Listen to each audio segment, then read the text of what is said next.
Ayan na, oh. Tapos na. Tapusin lahat ng pipinturahan lahat ng tapos pasukatan ng mga bintana. Ayan yung nagawa ni Kisum sa taas. Ayan, maganda ba, diba? Tapos na yan sa taas. Tapos na bintana pala tong ano, oh. Yung ginawa ni Julie dito na bodega sa ano, bintana, oh. Lagyan natin ng jealousy. Gusto ko jealousy. Ayan. Pati doon sa kabila. Pati doon sa kabila. Jealousyhin ko rin yun. May gusto niya steel matin. Sabi ko, ano na yan? Ano ng aso? Ayan, ayan.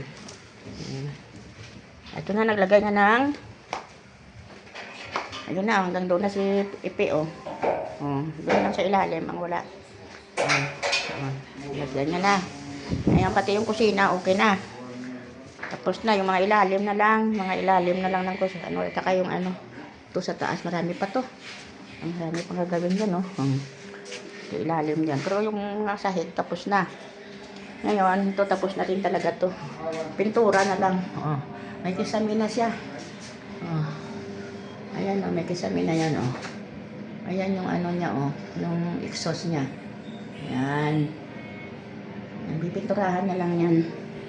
At saka, pag natapos na lahat pintura, kakabit yung inodoro.